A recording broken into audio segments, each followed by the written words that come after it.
지난 시간에 이어서 병태생리에 대해서 말씀을 드리겠습니다. 지난 시간 말씀드린 것처럼 무릎은 인제 뼈가 있고 거기에 인대가 있고, 그다음에 중요한 게 뼈 끝에 양쪽에 연골이 덮여 있고 그 연골 사이에는 연골판들이 있어서 이런 여러 가지 구조물들이 잘 조화롭게 역할을 해서 무릎이 부하를 전달하고 체중을 지탱하고 통증 없이 운동을 할 수 잘 움직일 수가 있고 충격을 흡수하고 또 무릎이 휙휙 돌아가지 않는 안정성을 부여받고 또 균형을 잘 잡고 이런 정상적인 기능을 할 수가 있게 되겠습니다. 근데 이제 퇴행성 관절염이 되고 퇴행성 변화가 되면 이 중에 제일 중요하게 인제 영향을 미치게 되는 것이 연골입니다. 연골은 무릎의 인제 양쪽 끝단에 물렁물렁 인제 위치하게 되는데, 이 연골은 들여다보면 이 딱딱한 뼈 위에 인제 물렁물렁한 뼈와 세포 외 기질과 세포가 위치하게 됩니다. 그래서 그 세포 안에 그 연골을 자세히 들여다보면 연골에 있는 세포 위에 세포 기질이라고 해서 이 세포 기질들이 약간 이제 젤리같이 인제 충격을 흡수하는, 완화시키는 그런 역할을 하게 됩니다. 그래서 그 내용의 성분은 콜라겐이 있고 요새 여러분들 많이 드시거나 그러는 글루코사민 여러 가지 그런 세포의 물질들이 같이 구성이 되어 있습니다. 그래서 그 연골 내에 위치하는 콜라겐은 철분 구조물처럼 그 지지하는 역할을 하고, 그 사이에 들어있는 프로테오글라이칸, 글루코사민, 글리칸, 히알루론산 복합체 이런 거는 물 먹은 스펀지처럼 그 충격을 흡수하는 역할을 해서 우리가 매트리스에 스프링이 들어 있어서 어떤 충격을 흡수하는 것 같은 그런 역할을 하게 됩니다. 그리고 또 이 연골은 굉장히 마찰 지수가 낮아서 굉장히 매끈매끈하다는 얘기죠. 그래서 움직일 때 통증이 없이 부드럽게 움직일 수 있게 됩니다. 그래서 이 연골에 문제가 생기면 일단 그 부하 전달하는 기능이 없어지고 매끈매끈한 그런 인제 마찰력이 없는 게 없이 꺼끌꺼끌해지니까 운동에 제한이 생기고 충격을 흡수하는 기능이 떨어지게 됩니다. 그러니까 무릎이 정상적으로 해야 될 기능, 충격 흡수와 운동에 제한이 되고 그런 인제 기능적인 제한을 유발할 수가 있겠습니다. 그리고 이 퇴행성 변화에 통증을 유발하게 되는데, 그 통증을 유발하게 되는 거는 이렇게 지금 매끈한 연골이 있으면 건강한 연골 무릎 인제 보이는 것과 달리 보기만 해도 아플 것 같죠. 떨어져 나간 데도 있고 뻘겋게 염증이 있는 것도 있고, 그래서 이런 염증 반응이 유발되게 되는데, 그 이유는 인제 이 연골이 손상을 받아서 떨어지게 되고 그 떨어지면서 여러 염증 반응, 염증 물질, 매개 물질들이 분비가 되기도 하고, 또 연골이 탈락돼서 원래 보호되고 덮여 있어야 충격을 흡수돼야 될 연골이 없어지니까 그냥 그 밑에 있는 뼈가 노출이 돼서 힘을 받아서, 그래서 우리가 왜 살 있을 때 여기가 상처 나서 피부가 탈락되면 그 밑에 살들이 나오면 쓰라리고 아픈 것처럼 그런 통증을 느끼게 되고, 또 그 주변에 싸고 있는 관절막이라는 거, 그 막들의 염증 반응 또 늘어나는 그런 것 때문에 통증을 느끼게 됩니다. 그래서 무릎에 관절염이 생겨서 퇴행성 관절염이 생길 때 통증이 생기는 거는 이런 관절 내에 염증 반응 때문에 생기는 염증, 그 통증 반응, 그리고 또 하나는 노출된 뼈나 주변에 있는 막이 늘어나서 그러면서 느껴지는 그런 기계적인 자극에 의해서 통증을 느껴지게 됩니다. 그래서 정상적으로 건강한 인제 연골은 연골도 괜찮고 연골막, 뼈도 다 괜찮은데, 이 퇴행성 관절염이 생긴 그런 인제 무릎은 연골이 떨어져 나가고 또 관절막이 두꺼워지고 또 염증이 생기고 또 그 밑에 있는 뼈에 힘을 받아서, 그래서 인제 그런 식으로 통증을 느끼게 됩니다. 그래서 이런 통증을 느끼게 되는 거는 우리 무릎에 인제 주변에 뼈도 그렇고 관절막이나 그 관절을 싸고 있는 그 윤활막 이런 데 신경이 분포가 돼 있고, 이 신경은 쭉 따라서 다 모여서 우리 몸에 있는 척추로 들어가고, 이 척추에서 다시 모여서 이게 머리로 들어가서 결국은 이쪽에 무릎에 있는 그런 인제 염증 반응과 기계적 자극에 의한 그런 통증 신호를 우리가 척수를 통해서 머리에서 느껴서 머리에서 '아 무릎이 아프다.' 이렇게 느끼게 되겠습니다. 그래서 실제로 이런 퇴행성 관절염에서 이런 그 변화들이 어떻게 보이는지를 우리가 인제 무릎을 절개하고 열지 않고서도 이제 관절 내시경이나 이런 과정에서 변화들을 보면 알 수 있는데, 우리가 흔히 시술이라고 그러는 관절 내시경은 이렇게 무릎에다 이제 1 센치 정도 구멍을 여러 개 뚫어서 여기에 카메라를 집어넣고 실시간으로 인제 그 상태를 관찰해 볼 수 있습니다. 그래서 무릎에 관절 내시경 화면을 보면 이렇게 연골도 보이고 연골판도 보이고, 그래서 실제로 들어가 보면 건강한 그 관절은 이게 연골도 아주 깨끗하고 하얗고 건강해 보이고 연골판도 매끈하고 아주 부드러워 보이고 이런 식으로 보이게 됩니다. 깨끗해 보이는 이런 이게 이제 정상적인 퇴행성 관절염이 없는 무릎인데 퇴행성 관절염이 생기게 되면 이제 연골이 떨어진다고 그랬죠. 그래서 여기 덮여 있지만 여기 떨어져 나가서 그 밑에 있는 뼈가 노출이 되는 그래서 이제 연골들이 탈락하고 떨어져 나가는 이제 그런 게 보이게 되고 여기도 이렇게 깨끗하고 이제 아주 매끈매끈해 보이는 것과 달리 이게 이제 보풀하기처럼 일어나는 것도 있고 완전히 떨어져 나간 것도 있고 이런 식의 변화 이쪽도 깨끗하고 근데 여기 뼈가 다 이만큼이 노출돼서 연골이 더 빠지고 그냥 뼈가 노출되는 이제 이런 변화들이 생기게 됩니다. 그리고 또 이 관절 내에 이제 관절막이라고 싸고 있는 막이 있는데 이 관절막은 우리가 이제 닭을 드신다. 닭다리를 먹다 보면은 이렇게 닭다리 양쪽 뼈 끝에 하얗게 덮여 있는 그런 이제 물렁뼈 같은 게 있는데 그게 나오려면은 그 주변에 질긴 조직들이 있죠. 그걸 이렇게 다 까고 돌려 빼야지 이제 그게 보이는 것처럼 그 관절 사이에는 그 싸고 있는 막이 있고 그 막 안에 관절이 이제 독립된 공간으로 있어서 거기에 연골도 있고 약간 윤활액도 나오고 윤활도 하고 그래서 독립된 공간으로 위치하게 되는데 그 막에 이제 염증이 생기게 됩니다. 그 안에. 그러니까 관절 내 염증에는 그 관절의 연골하고 그런 연골판 이런 것들은 그 관절막 안으로 그게 쌓여 있고 거기 안에 염증이 국한돼서 일어나게 되고 이 싸고 있는 그 윤활막 이 막도 실제로 건강했을 때는 이렇게 하얗고 매끄럽고 다 있지만 염증이 생기게 되면 뭐가 나온 것처럼 이렇게 자라나고 염증 반을 일으켜서 이렇게 통증이 됩니다.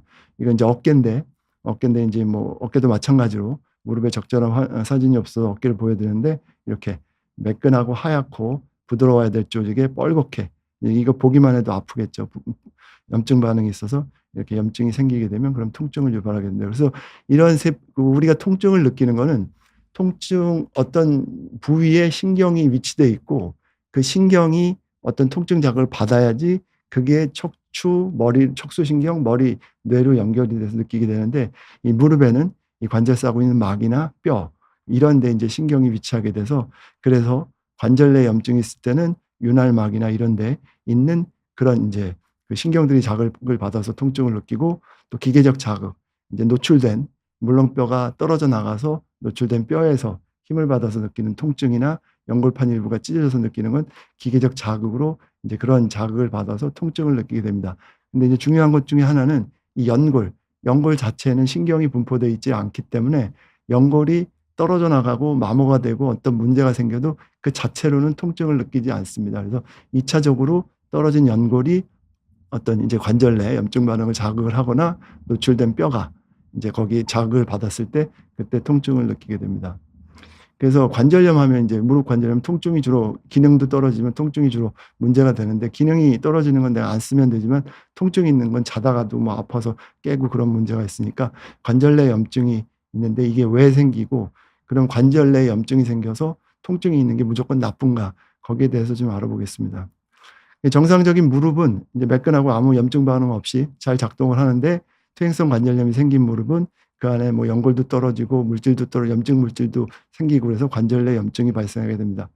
그럼 이제 염증이 뭔지를 알아봐야 되는데 염증에 대해서 연구는 이제 맨 처음 된 거는 뭐 로마 시대 뭐 한참 있네 고대에 그때 이제 관찰을 통해서 보게 됐는데 우리가 어떤 경우 예를 들어서 발바닥에 나무 가시가 찔렸다 그러면 아프죠. 근데 이제 우선 이제 관찰을 해보면 열이 나더라. 찔린데 이제 나무 가시가 발바닥에 찍혀서 열이 나고 찔린 주변이 뻘겋게 부풀어 오르고 또 인제 뻘겋게 되고 거기에 붓고 또 그리고 아프고 또 그리고 이제 아프니까 딛지 못해서 기능이 떨어지고 그래서 이 염증은 처음에 무슨 뭐 현미경을 보고 어떤 이치를 본 게 아니라 이런 그 가시에 찔리거나 이랬을 때 우리 몸에 나오는 반응을 관찰하면서 인제 '이게 염증이다.' 이렇게 처음에 정의가 됐습니다. 그래서 염증은 이런 5 가지 이게 염증의 사인인데 5 가지를 동반하는 그런 인제 반응입니다, 신체의 반응.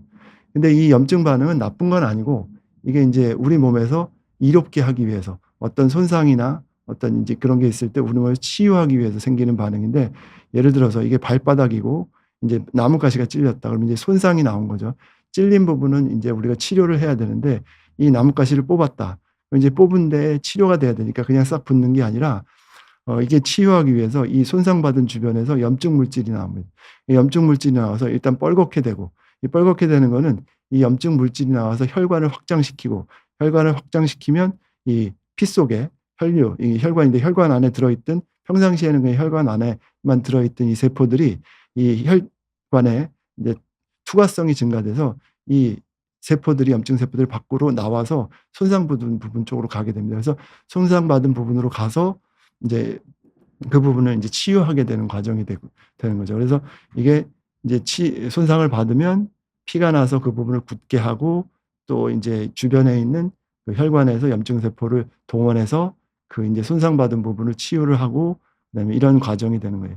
그래서 이 이제 뭐 기능을 못하게 하고 통증이 있고 못 쓰게 하는 거는 어떤 면에서 이제 보호작용이 있는 거죠. 왜냐하면 그 치유가 되는 기간 중에는 이게 이제 스톱하고 있어야죠. 거기를 자꾸 쓰거나 그러면 치유가 안 될 테니까. 우리가 집을 질 때 시멘트를 다 이제 공구리를 치고서 그게 기다려서 굳을 때까지 기다려야지 굳기 전에도 막 써버리면은 굳고 않고 뭐 자국 남고 다 튼튼해지지 않는 것처럼 그 기간 동안은 이제 치유될 때까지는 그 부분에 또 다른 추가적인 손상이나 그 부분에 문제를 일으키면 안 되니까. 그래서 이제 통증이라는 매개를 통해서 그 부분을 이제 쓰지 못하게 하는 거고, 그래서 우리가 쓰지 않아야지 이제 잘 치유가 되고 그런 과정이 되는 겁니다. 그래서 이 염증이라는 거는 우리가 감염이 돼서 무슨 몸에 나쁜 균이 들어온다든지 그래서 우리 몸을 공격하고 있을 때 그 부분을 방어하기 위해서, 아니면 독성 물질이 와서 우리 몸을 손상을 줬을 때라든지, 아니면 어디가 다쳐서 깨져서 이 깨진 부분을 다시 만들어야 되겠다든지, 그런 경우에 이제 염증 반응이 생기고, 안 좋은 염증 반응은 이제 우리 류마티스 관절염처럼 이거는 문제가 아닌데 내 몸에서 오인해서, 그래서 이제 내 몸을 공격해서 생기는 그런 염증 반응이 있습니다. 그래서 우리 몸에 손상이 있는데 그 염증 반응이 있고, 염증 반응이 통증을 유발하는데 이 통증이 있는 게 싫으니까 그러면 통증이 생기지 않게 염증 반응을 다 없애는 게 좋고, 통증이 없는 게 과연 좋은 것이냐?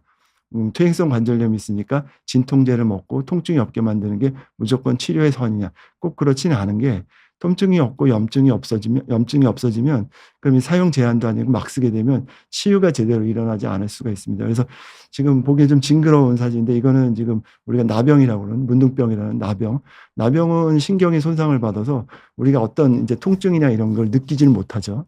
그래서 이제 나병이 생기면, 문둥병이 생기면, 그래서 문둥병 환자가 만약에 예를 들어서 뜨거운 뭐 컵을 만졌다, 불을 만졌다, 이렇게 만졌는데 뜨거운 걸 모르니까 그냥 잡고 있고, 이게 손이 탔네, 뭐 이런 식으로 될 수 있다는 거죠. 그리고 어떻게 하다 다쳐서 피가 났으면, 내가 피가 나고 손에서 어디 베이고 그랬으면 여보는 아프니까 안 쓰고 싸매고, 뭐 물 닦고 그래서 골무면 아프니까 더 드레싱도 하고 싸서 나을 때까지 보호를 하는데, 통증이 없으면 그러질 않죠. 그냥 막 쓰게 되죠. 그러면 이 부분이 손상되지 않고 계속 손상을 받으니까 결국은 파괴되고 절단되고.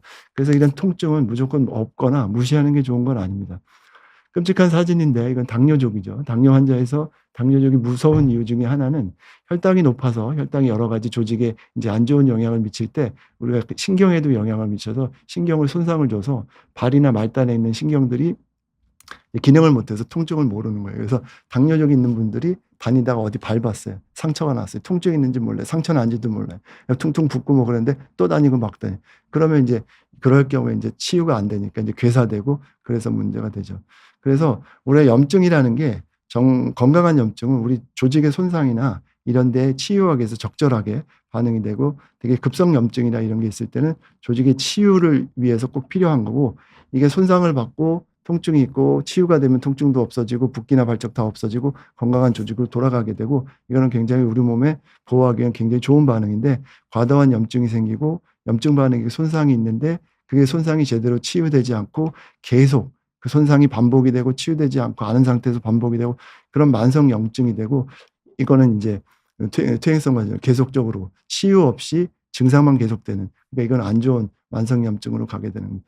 그래서 우리가 퇴행성 관절염은 이제 만성 관절염이 만성 염증이 되는데, 이 만성 염증을 치료해야 되지만 중간에 통증이 새로 생겼을 때는 어떤 급성 이제 손상이 또 생겼다고 볼 수 있기 때문에, 만성 통증, 퇴행성 관절염에서 새로 통증이 생겼을 땐 이건 그냥 무시할 게 아니라 뭔가 기존에 있는 손상 이외에 새로운 손상이 또 생겼고 그 부분에 대해서 어떤 우리가 조치가 필요할 수 있기 때문에 거기에 대해서 특별하게 관심을 가지고 사용을 덜하고, 내가 뭐 퇴행성 관절염 원래 있는 줄 아는데 어디 가서 산에 갔다 왔더니 무릎이 더 아파졌다. 이거 아픈 게 또 아픈 거다. 그래서 그냥 진통제 센 거 먹고 다시 산에 간다. 이게 아니라 뭔가 통증이 안 되는 게 새로 생기거나 더 심해진 게 있으면 뭔가 새로운 손상이 생겼을 수 있으니까 적어도 그 부분이 어느 정도 치유될 수 있을 때까지는 좀 사용을 자제한다든지, 통증이 없어질 때까지 그런 통증의 보호 기능이 있으니까 그런 만성 염증과 관계된 여러 가지 통증에는 적절하게 대응을 해야 되고, 무조건 염증과 통증이 나쁜 건 아니다. 이제 이렇게 이해하시는 게 좋겠습니다. 그러면은 이제 그 통증, 퇴행성 그 관절염에 있어서 어떤 식으로 이게 이제 진행이 되는지 병태 생리에 대해서 조금씩 알아보겠습니다.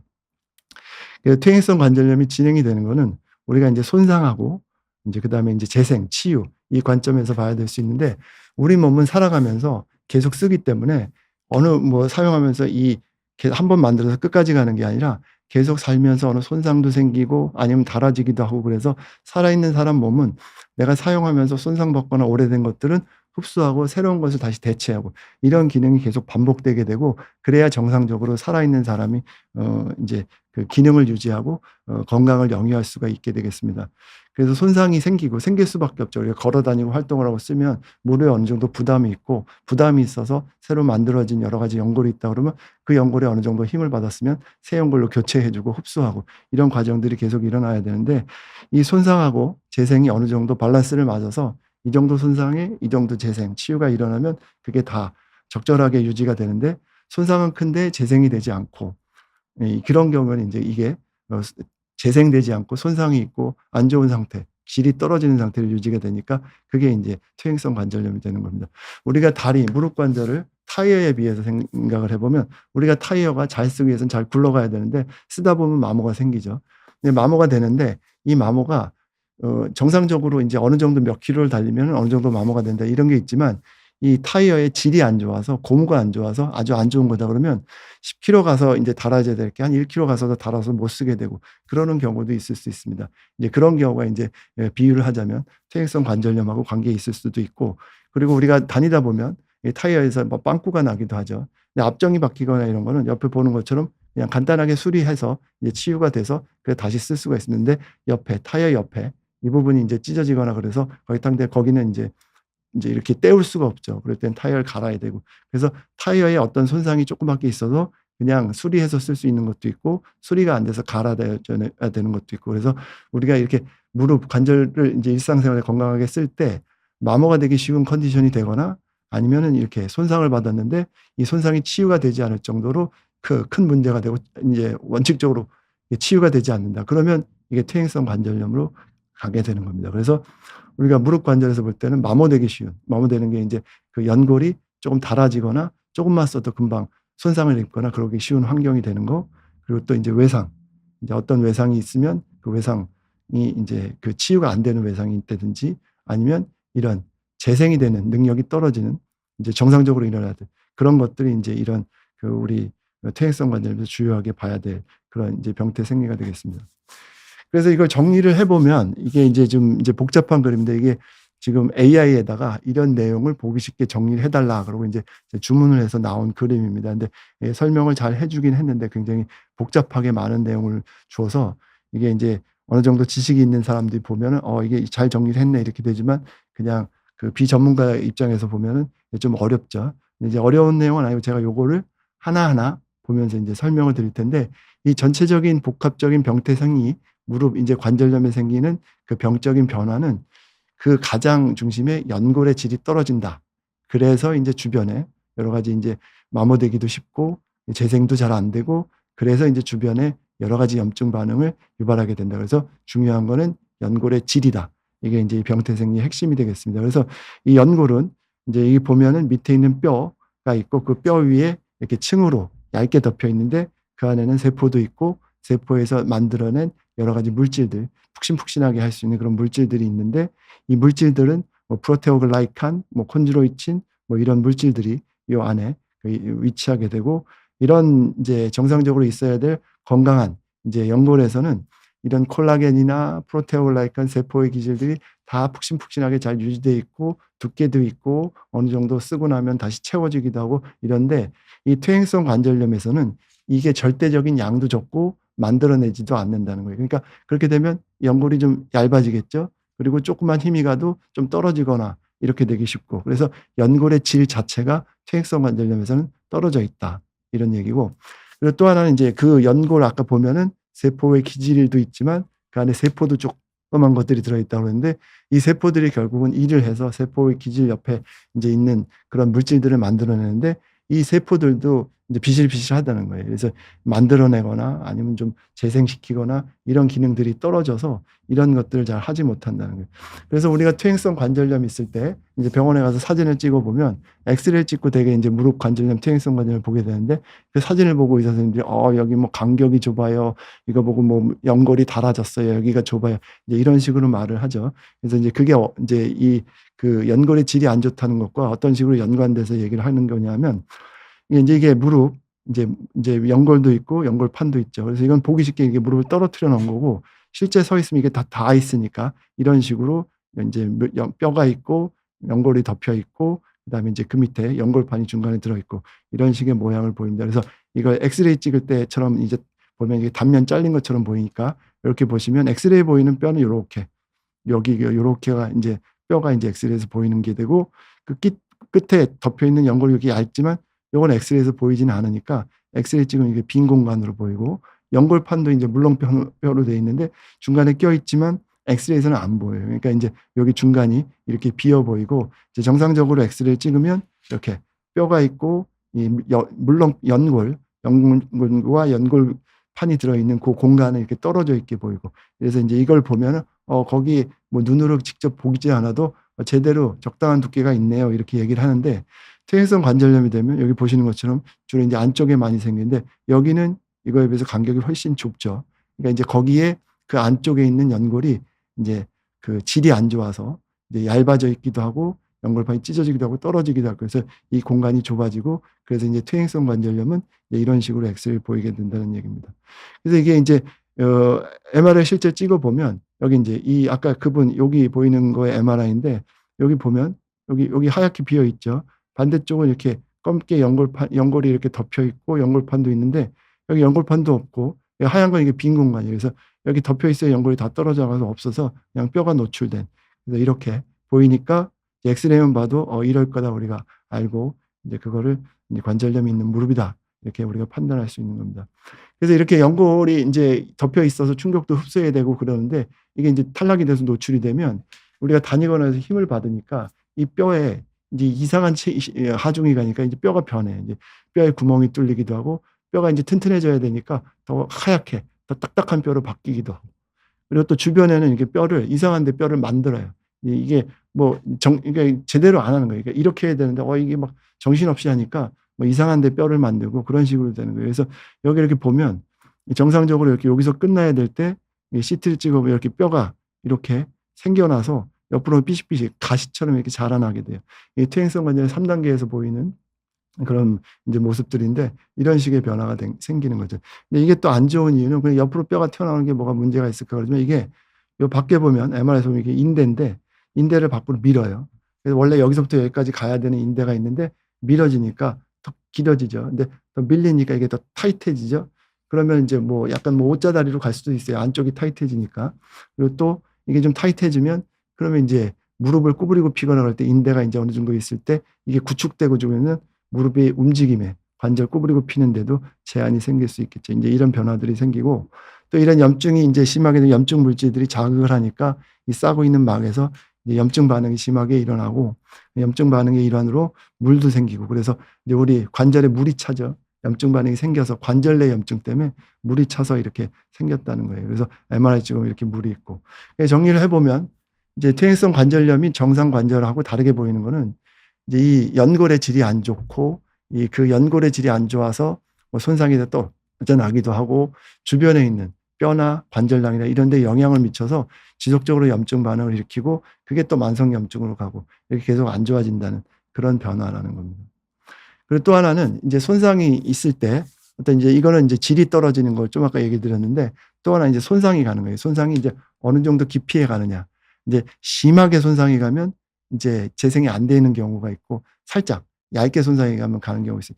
이것도 이제 AI에다 이제 그림을 만들어 줬는데 잘 만드는데 너무 복잡하죠.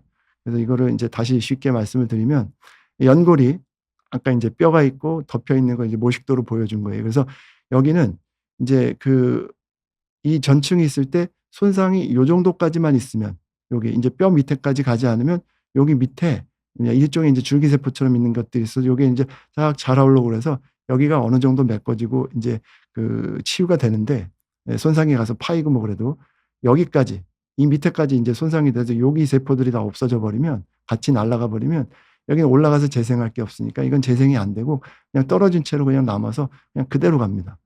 그래서 이 부분 손상 이게 뼈고 연골이 여기 밑에 쪽까지 아니라 부분 손상이 있을 땐 치유가 되는데 이게 깊이 들어가서 여기 뼈까지 다 날아가 버리면 그러면 이건 재생이 안 돼요.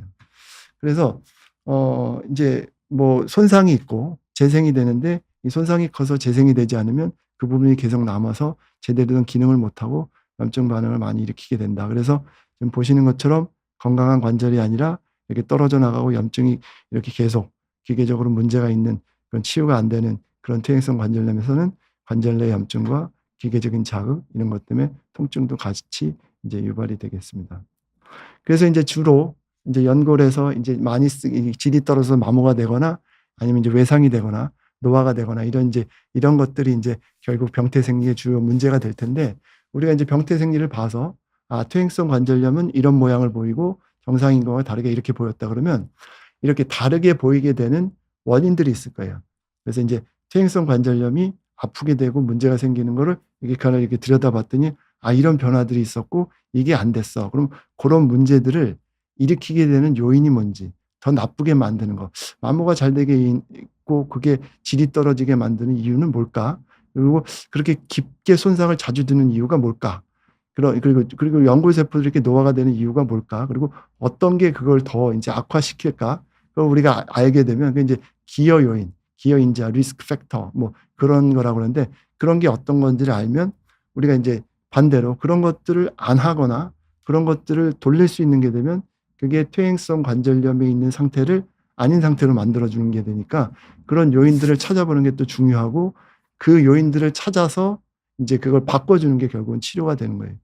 그래서 지금 이런 여러 가지 병태 생리에서 보이는 변화들이 일어나게 되는 그런 요인들이 어떤 것이 있을지를 여러 이제 연구들을 통해서 우리가 알게 돼 있는 것들이 있어요. 그래서 이것도 AI가 만든 거고 잘 설명은 됐는데 굉장히 복잡하죠. 이거 하나하나 이제 또 말씀을 드릴 텐데 그 여러 가지 기여 요인들은 노화, 내가 나이가 들어서 사람이 다 나이가 들면 기능이 떨어지니까 유전적인 원래 약하게 태어났다. 아니면 반복되는 외상 계속 거기에 손상을 너무 많이 줘서 그래서 이게 요 정도 손상에서 견딜 걸 이만큼을 주니까 안 됐다. 그리고 너무 뚱뚱해서 다닐 때마다 거기에 데인다. 이런 여러 가지 것들이 있겠죠. 그래서 요거 하나하나를 보고 이제 그런 어떤 것들이 이런 퇴행성 관절염의 상태를 만드는데 더 안 좋은 요인들인지 그리고 그런 요인들을 바꾸기 위한 우리 의사들의 노력이 어떤 것들이 있는지 치료 방법으로 어떤 것들을 제시하고 있는지를 말씀을 드리겠습니다. 그래서 퇴행성 관절염의 악화 요인 중에서 연골의 이제 질이 떨어진다고 그러는데 이 연골이 질이 떨어지는 것들 중에는 노화. 사람이 나이를 먹으면 기능이 다 떨어질 수밖에 없어요. 그래서 생기는 질이 떨어지는 게 있고 유전적으로 나이를 많이 먹지 않아도 한 30, 40대도 이건 내가 타고나기를 연골에 뭔가 이제 문제가 있게 그런 유전인자를 갖고 태어난 거예요. 그런 경우도 있고. 그래서 노화가 되면 이제 그런 문제가 생기겠죠. 그리고 유전적으로 내가 이런 그런 이제 연골이 안 좋은 그런 유전자를 갖고 있어서 보통 일반적으로 건강하게 한다고 했는데도 더 빨리 나빠지고 이런 경우도 있고 또 이제 염증은 이제 류마티스 관절염 이런 것처럼 이게 이제 다른 연골의 질하고 관계없이 내 몸에서 지속적으로 계속 염증을 유발하는 어떤 그런 환경이 있어서 연골이 안 좋아지는 그런 부분이 있을 수 있을 거예요. 그렇게 되면 이 연골이 질이 떨어질 수밖에 없어요. 그래서 이제 이 연골의 질이 떨어지고 그래서 이 연골의 질이 떨어지니까 사람들이 이제 생각을 한 거예요. 노화는 어쩔 수 없어요. 유전 고칠 수도 없죠. 아직 기술이 안 되니까. 그리고 퇴행성 류마티스 관절 이런 걸 이제 치료하려고 노력을 하고 그래서 이런 것들이 연골의 질이 떨어지니까 그럼 연골을 좀 이제 좀 이런 성분들이나 이런 걸 좀 어떻게 좀 해보는 게 어떤 좋게 해주는 게 없을까 그렇게 해서 이제 생각하는 것들이 이제 먹는 거죠. 연골의 성분을 그럼 많이 먹으면 어때? 지금 만드는 게 부족하고 안 되니까 좀 많이 만들 수 있을 거 아니야? 그래서 뭐 콘드로이친이니 무슨 푸른 홍합이니 뭐 보스 뭐 이런 것들을 막 이제 생각을 하죠. 물론 이제 이게 효과가 있다 없다 이제 이런 것들은 많은 얘기가 있고 그건 이제 다음 시간에 이제 이 치료에 대해서 얘기를 드릴 텐데 이런 노력 이제 그런 것 때문에 연골의 질이 떨어지니까 그런 세포의 기질들을 많이 만들었으면 해서 그래서 이제 이런 먹는 것들을 지금 이제 영양제니 뭐 이렇게 해서 얘기를 하는 거예요. 또 하나 이제 주사가 있죠. 연골의 성분이 안 좋으니까 이제 먹어서 만들면 어느 세월에 만들고 될까? 그러면 이 성분을 직접 넣어주자. 그래서 이제 거기에 히알루론산 대표적으로 우리가 연골 주사라고 그러는 거 그런 걸 무릎에다 주사를 하기도 하고 PDRN 콘주란이라는 거 이제 뭐 거기 이제 수분하고 보호 작용을 하자면 콜라겐 주사 콜라겐도 이제 그 연골의 성분이 될 수 있어요. 이런 걸 좀 넣어주자. 그래서 이제 주사의 치료를 하는 거예요. 이것도 효과 뭐 이런 건 다음에 또 얘기를 드리겠습니다. 그리고 연골 세포 기능이 부전, 이제 기능이 좀 떨어진다. 이렇게 여러 가지. 그러니까 그러면 연골 세포의 기능을 좀 활성화시켜 주면 어때? 이렇게 좀 해보자. 그래서 이제 나오는 게 줄기세포 치료죠. 이제 뭐 우리 이제 최근에 이제 허가가 돼서 한시적으로 허가가 돼서 우리가 이 장골 이제 이 골반에서 이제 피를 뽑아요. 골반에는 우리가 성체 줄기세포라고 해서 우리가 갖고 있는 줄기세포가 있는데 그걸 이제 뽑아내서 이렇게 저기를 돌려요.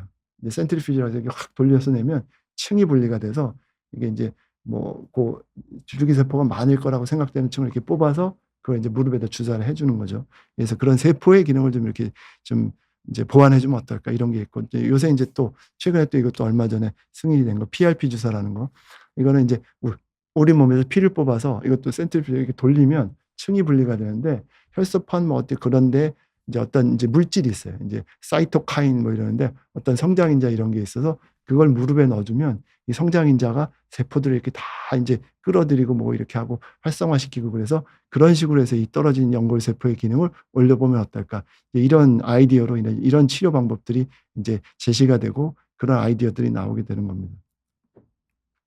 그리고 이제 퇴행성 관절염의 악화 요인은 또 하나 이제 과도한 기계적인 손상이 있고 이거 이제 자세나 운동이 있는데 이제 과도한 기계적 손상이라는 게 우리 행동. 우리가 이제 행동이라는 게 이제 우리 일상생활 살면서 쪼그리고 앉을 때도 있고 뭐 양반다리 할 때도 있고 그런 이제 자세들이 있죠, 살면서. 이제 그런 자세들이 이제 뭐 일상생활에서 어느 정도 하는 건 상관없는데 이게 지속적으로 반복적으로 오래 계속되면 이 인제 연골이나 이런 데 압력이 가는 인제 그 힘들이 굉장히 누적되고 쌓인다는 거죠. 그럼 이게 가랑비에 옷 젖는다고 처음에 한두 번은 괜찮을지 몰라도 이게 계속 누적이 되면 그럼 이게 결국은 못 견디고 떨어져 나갈 수도 있다는 거예요. 그래서 이게 우리나라 사람들, 동양인들한테 무릎 퇴행성 관절염이 많고 서양인들한테는 인제 퇴행성 관절염이 좀 적다. 무릎이. 그리고 오히려 고관절에 더 많다. 이런 얘기들을 많이 하는데 그걸 인제 일상 행동, 생활 습관하고 봐서 동양인들은 앉아서 좌식 생활하니까 많이 구부리고 뭐 양반다리도 하고 그래서 인제 무릎에 부담이 더 많이 나간다. 그리고 또 인제 직업 조사를 해 봤더니 쪼그리고 앉아서 일하는 노동자들에서 이제 무릎 관절염이 많다고 해서 그런 자세들이나 행동들에 문제가 많을 거다. 이런 인제 얘기들이 되고 있고 또 하나 인제 부담을 주는 거. 이 부담 주는 거는 체중이 대표적인 거죠. 체중이 많아요. 그치? 이건 당연히 무릎에 부담이 많이 가겠죠. 그냥 그 한 뭐 정상 체중인 사람이 한 30kg 짜리 쌀가마를 지고 매일 다닌다 그러면 무릎에 부담이 가겠죠. 인제 그만큼 부담이 더 갈 테니까 이런 문제.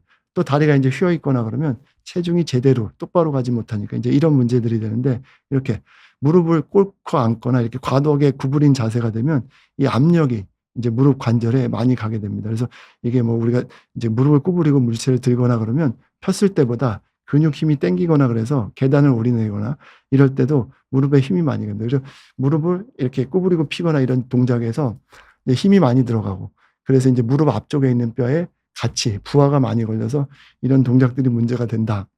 그래서 과도하게 무릎을 구부리거나 이런 자세는 좋지 않다. 그리고 그럴 때 무릎 관절에 연골에 힘이 덜 들어가기 위해서 뭐 인제 운동을 해야 된다. 운동을 하는데 앞에 있는 대퇴사두근이 피는 데 중요하니까 그 허벅지 근육 강화하는 게 좋다. 그래서 인제 그런 운동들을 하라. 그래서 이렇게 뭐 이 레그 익스텐션도 하고 뭐 여러 가지 운동을 하지만 근데 인제 이 운동을 해서 근육을 인제 키워줘야 되는 문제는 이 근육이 커서 힘이 세져서 무릎 관절의 부담을 적게 해줄 정도로 근육을 강화시키는데 이 강화시킬 때 또 운동을 해야 되니까 그 힘이 들어간 만큼 무릎에 앞쪽에 부담을 줘야지 이게 근육이 강화가 되잖아요.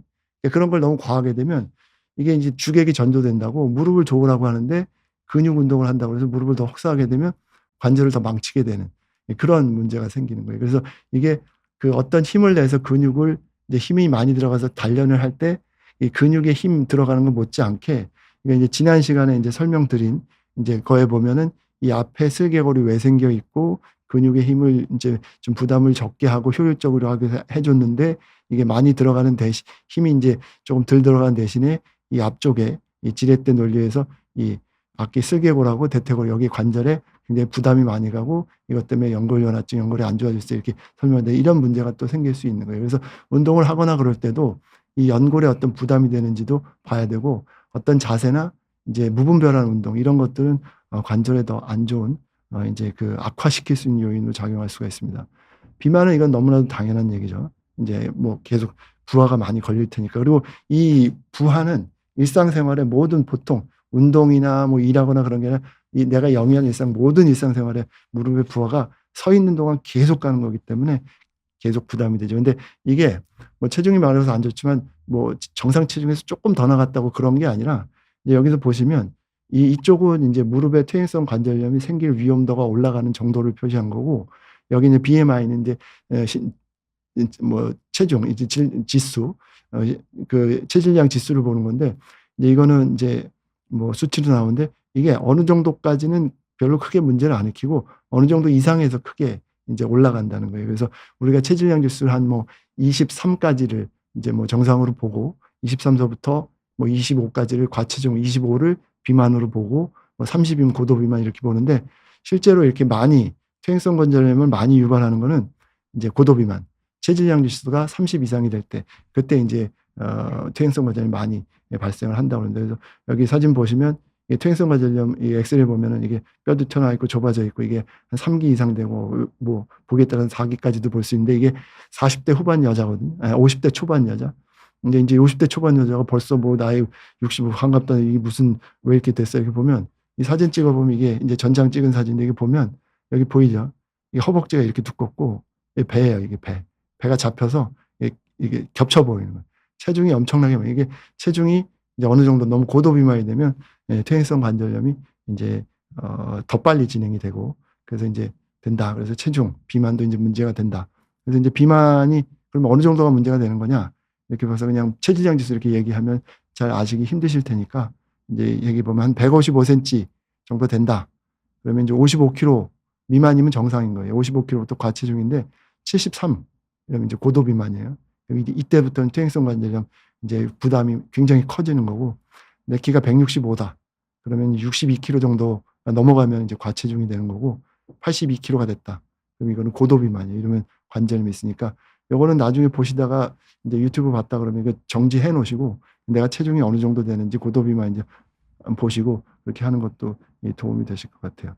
그리고 인제 다리 O자다리, X자다리 뭐 이런 것도 인제 문제가 부담이 되는데 인제 악화 요인이 되는데 이거는 보기 좋고 나쁘고 이런 걸 떠나서 무릎이 인제 똑바르면 체중이 인제 분산이 될 때 똑바로 내려가는데 X자면 밖으로 나가고 O자면 안쪽으로 나가서 이게 인제 부담이 많이 된다는 거예요. 그래서 제가 설명드릴 때 항상 해병대가 이렇게 똑같이 고무보트를 들고 가는데 키가 맞으면 좋은데 한 명이 잡으면 이렇게 쏠리면 이 사람만 죽어나죠. 왜냐면 이쪽으로 힘이 많이 들어가니까. 그래서 이게 O자다리가 되거나 그러면 안쪽으로 부담이 많이 가요. 그래서 이렇게 관절염이 더 진행이 많이 되고 한쪽으로만 더 많이 쏠리니까 그렇게 됩니다. 그래서 이분이 인제 이쪽 O자다리고 퇴행성 관절염 뭐 3 기에서 4 기까지 뭐 진행이 되는데 이게 인제 퇴행성 관절염이 진행이 되면서 O자다리 있을 수도 있고 원래 인제 약간 O자다리였다가 이게 더 진행이 됐을 수도 있고 근데 이게 O자다리 진행이 되는 퇴행성 관절염이 더 빨리 진행됐으니까 더 안 좋고 그래서 인제 다리가 O자다리인 것도 안 좋다. 그래서 이제 경우에 따라서는 이렇게 다리를 O자다리면 이제 다리를 피는 수술도 이제 이래서 안쪽으로 부담을 주면 더 빨리 된다. 이래서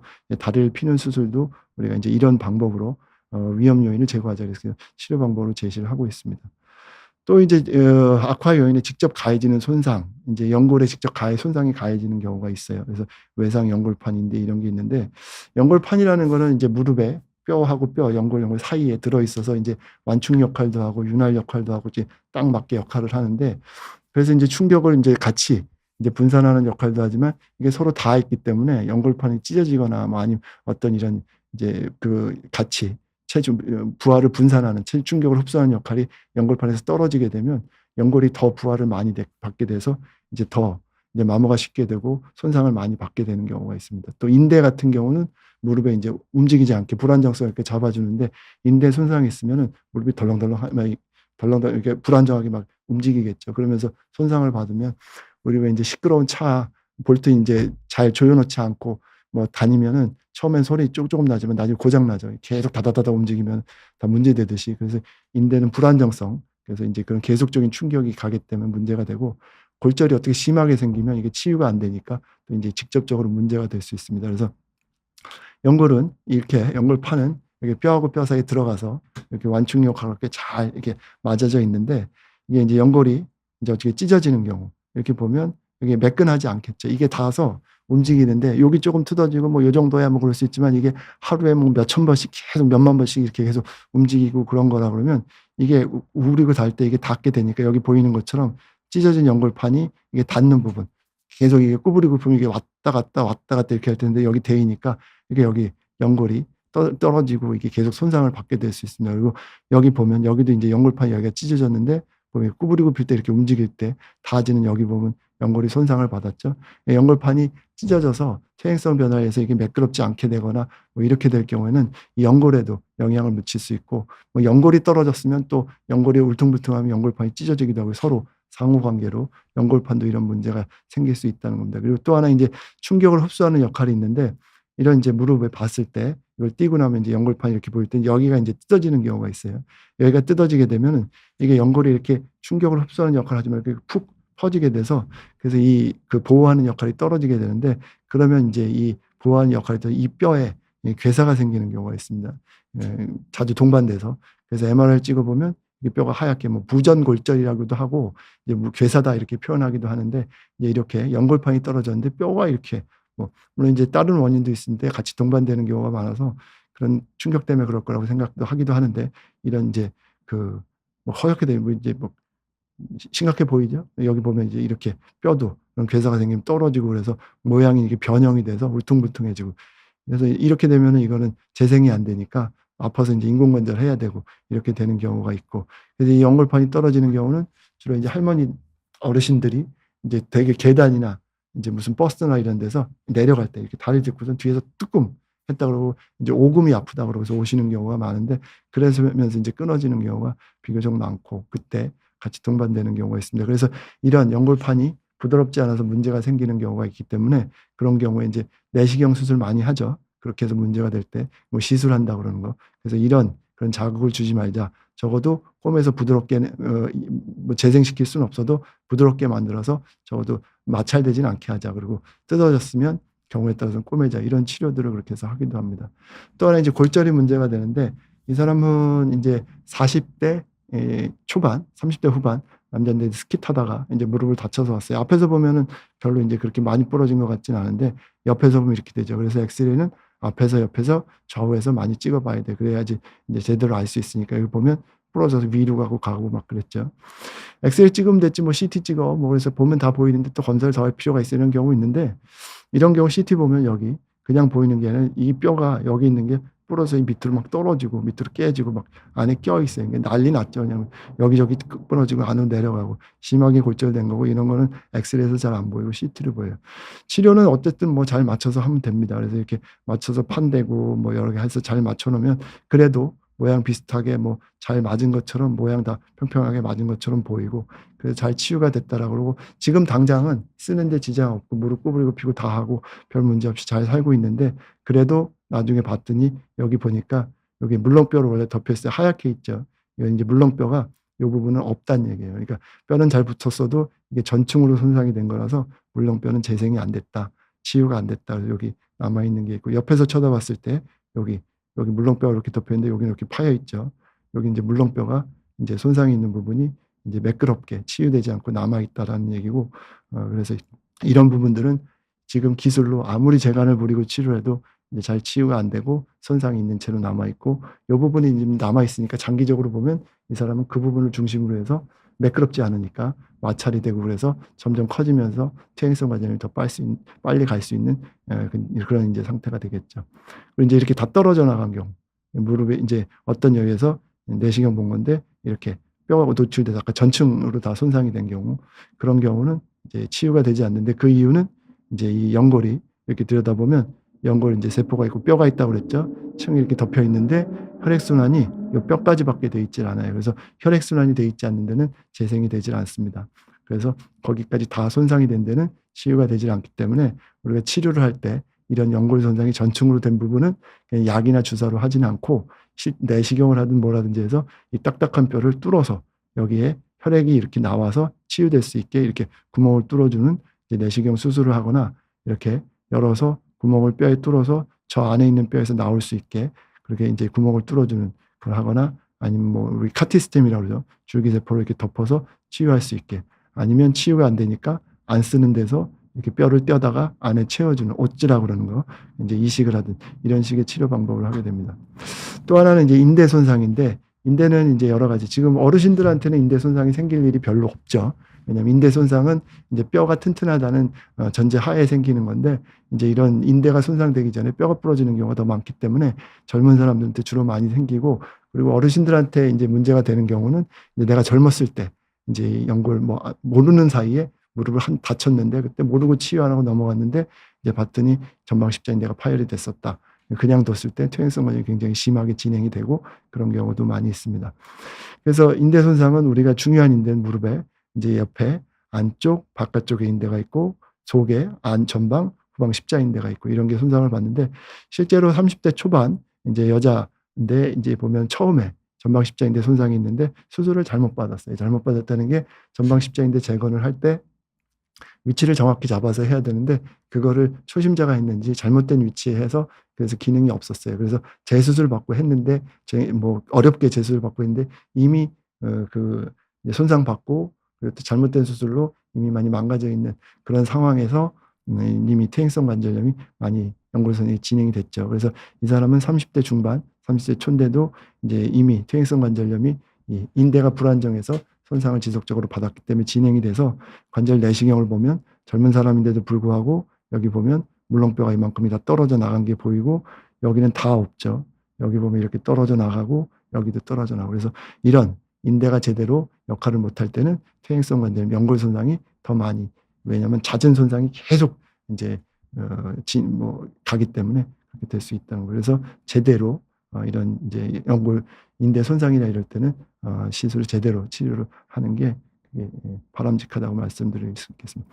정리를 하면 퇴행성 관절염에서 우리 무릎에서 제일 중요한 거는 연골이다. 무릎 퇴행성 관절염의 핵심은 이제 연골이에요. 연골이 어떻게 이제 보존이 되느냐, 잘 유지가 되느냐, 그게 이제 제일 중요하고, 그리고 무릎 연골은 이제 퇴행성 관절염이 얇아지고 질이 떨어져요. 그래서 이게 이제 악화시킬 수 있는 연골 요인들은 노화, 또 유전적으로 약한 경우, 염증성 질환이 있을 때, 이럴 때 더 이제 떨어지고 그럴 수가 있다. 그리고 연골의 퇴행성 질환은 더 빨라질 수 있다, 악화될 수 있는데, 잘못된 자세나 행동, 과다한 운동, 비만, 그리고 다리가 옷자나 이런 안 좋은 상태에 있을 때 더 빨리 악화될 수 있다. 그리고 연골의 깊은 손상은 낫지 않는다. 그래서 연골에 전층 손상이 생겼든지 골절이 생겼다.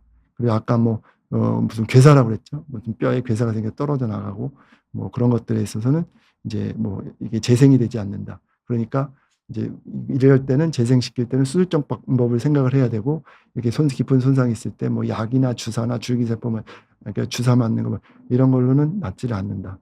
그러니까 이럴 때 손상이 있을 때는 적극적으로 치료를 재생시킬 수 있는 수술적인 치료를 생각을 해볼 필요가 있다. 이런 얘기가 되겠습니다. 그리고 연골판, 인대 문제 이런 것들은 연골 손상을 더 악화시킬 수 있다. 장기적으로 더 문제가 될 수 있다. 그래서 연골판은 마찰이나 충격 흡수를 이런 것들을 흡수하는 것들이 소실되고, 또 인대 손상이 있을 때는 불안정성 때문에 계속 손상이 갈 수 있다. 그리고 반복되는 외상 때문에, 그래서 이제 이런 연골판 인대 문제가 또 연골에 영향을 줘서 퇴행성 관절염을 악화시킬 수 있다. 그리고 퇴행성 관절염은 통증과 기능 장애를 유발하는데, 연골 탈락과 이제 관절 내부로 인해서 관절 내부 염증이 생기고, 아니면 노출된 뼈에서 이제 그런 기계적으로 자극을 받아서 통증이 생기고, 그리고 이런 변형된 뼈 모양 이런 것 때문에 운동 장애를 받는다. 이렇게 정리를 할 수가 있겠습니다. 그래서 이 병태 생리하고 이거를 인제 악화시키는 요인들을 이렇게 다 봤는데, 그러면 인제 이게 복잡하게 막 달려오고 했는데 이걸 차분차분하게 다시 보시든지 그러면 아마 인제 그런 게 쪼끔 이해가 되실 텐데, 그러니까 내용이 뭐 쪼끔 이제 어렵거나 그러실 수도 있는데 이렇게 되게 이제 전개되는 내용을 보면 결국은 연골의 문제다. 연골의 문제. 그리고 연골의 문제를 일으키는 그런 요인들이 뭐뭐가 있다. 그리고 그 요인 중에서는 이제 우리가 뭐 좀 노력해서 바꿀 수 있을 것도 있겠다. 그리고 어떤 거는 꼭 치료를 해서 뭐 바꿔야 될 수도 있겠다. 그런 것들도 인제 우리가 알 수 있을 것 같다. 그래서 그걸 바탕으로 해서 이제 그럼 인제 예방과 치료를 어떻게 하는지 요걸 인제 유추해 낼 수 있을 것 같아요. 그래서 요 내용은 제가 다음 시간에 이어서 요 병태생리를 바탕으로 그래서 준비해서 말씀을 드리도록 하겠습니다.